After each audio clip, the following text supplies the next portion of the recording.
the last couple of months, all of the talks regarding the economic side of things in the United States have been mostly around the fact that many economic reports are indicating many red flags about the state of the U.S. economy. Thus, could the U.S. economy be entering a monumental collapse that occurs just once each century? Well, stick around to find out all the bits and pieces of the puzzle that I'm about to unravel, and based on what we'll be giving to you, all the knowledge and statistics, I'll let you decide whether the economic reports of a big collapse coming soon to the U.S. economy is true or not. And without further ado, let's dive right in. It's still not very clear whether the problems are just some kind of a downturn, a contraction that happens every 4 years, or something much more serious. However, some reports have begun to appear showcasing the economic performance of the U.S., signaling that the scales are indeed not balanced. Wage growth in the U.S. dropped for more than 1.5 years, taking place in the midst of rising inflation,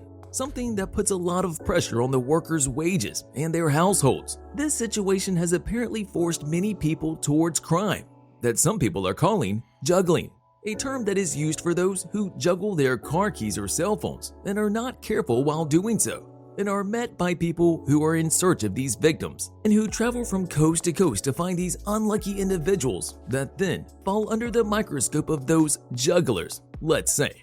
Another interesting point is that altogether, around $450 million in income was siphoned away from the U.S. workers between 1975 and 2018, something that has picked up pace yet again in 2022. With many U.S. workers experiencing a massive and invisible decline in their wages, with it being just the last piece of the puzzle that ended up hurting the U.S. workers, and them using just as much money, $450 million in the past 4 years, which is a huge difference from the 43-year-old period before. The U.S. federal deficit grew by $249 billion in just 1 month, something that points to the U.S. government not being able to function as a lender of last resort. In addition to the federal deficit, the U.S. Treasury will have to pay much higher coupon rates that will surely further worsen the effects that could lead to an economic collapse in the U.S. Furthermore, the U.S. will have to pay much higher coupon rates in order to attract international investors and convince them to buy U.S. Treasury bonds. The increase in coupon rates also worsens the effects of inflation that have already been registered by U.S. households. Being hard-pressed to find a recession in the rearview mirror might be something unimaginable. But what is along the road toward that point might be an even bigger problem for many U.S. citizens moving forward. It was the Republicans who hit that like button just like you should if you haven't done so already. But no, in reality, the Republicans are the ones who regained control of the House of Representatives in November of 2022 and are threatening to not increase the debt limit unless they get unspecified spending cuts in return, an action that would put at risk the U.S. government and push it into default.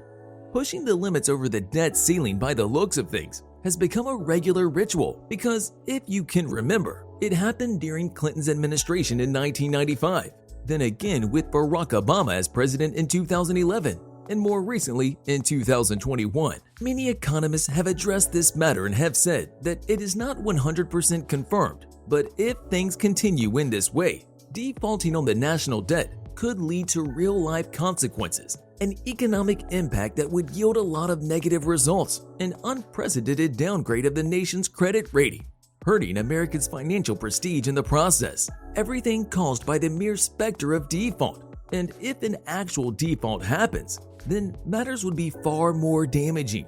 At this moment, not much is known about the chances of the U.S. economic collapse, but based on the details and facts that have been circling around over the last couple of months, it sure looks like it is somewhat of a done deal when it comes to that. And one thing that would make matters worse is the collapse of the dollar and it not being a unit of account anymore, meaning that the dollar could eventually get substituted as a resource used in global finance and trade. And most Americans are not even aware of the consequences if a replacement is made. Currently, more than half of world trade, from oil and gold to cars and smartphones, is in US dollars, followed by the euro, occupying around 30% of the other half, and the rest divided among other currencies. As a result of this, the US is the only country on the planet that can pay its debts in its own currency, meaning that the government can simply print out the money and cover the debts.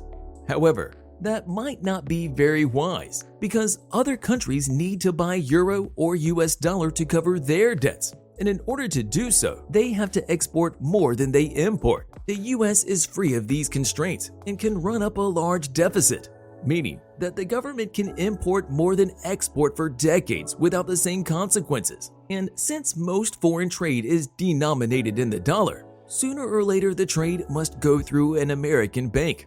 Just one way in which the dollar gives the US huge political power, especially when it comes to punishing economic rivals and unfriendly governments. Everything concluding at the fact that there is not one single country in the world that could unilaterally impose this level of economic pain on another country. Another bad result that could come out of this would be enhancing the position and giving a chance for the US rivals, like China, to smash that subscribe button and ring that notification bell. But no, on the more serious side of things, it would give China a chance to have much bigger global influence. And yes, while the euro would likely replace the dollar as the world's primary unit of account, the Chinese yuan would surely move into second place. And if that happens, then China would have a much higher political and economic power on the rest of the world, especially after knowing that China has already been working for quite a while now with the likes of Brazil, Russia, and India to accept the yuan as a unit of account. Hence, a US default would support that effort. Beyond the impact on the dollar and the economic and political blow, a default will be profoundly felt in many ways and by countless people. In the US, tens of millions of Americans and thousands of companies that depend on the government support will suffer, with the economy eventually sinking towards recession, or even worse, given the likely downturn of the US. In addition to this, not only the workers, but the retirees' pensions would also suffer big time. In truth, there is simply not a single way in which we could know for sure that the US economy will collapse, and the scale of damages caused by a US default will be simply unknown, judging by the fact that nothing like this has ever happened before. Thus, many Americans, including the entire world as well, are still not entirely sure as to what the future holds and whether an economic collapse is simply imminent. One thing is for sure though, if Republicans take their threat of default too far, then the US and the Americans will suffer tremendously, with the only thing not certain by now is the fact of just how damaging the collapse will be for the generations to come after a possible recession hits. It seems like everything is in limbo right now, with many things yet to be cleared out. However, there is also a group of economists that share one view: a fear of the toughest part of the journey is still to come. See you in the next video.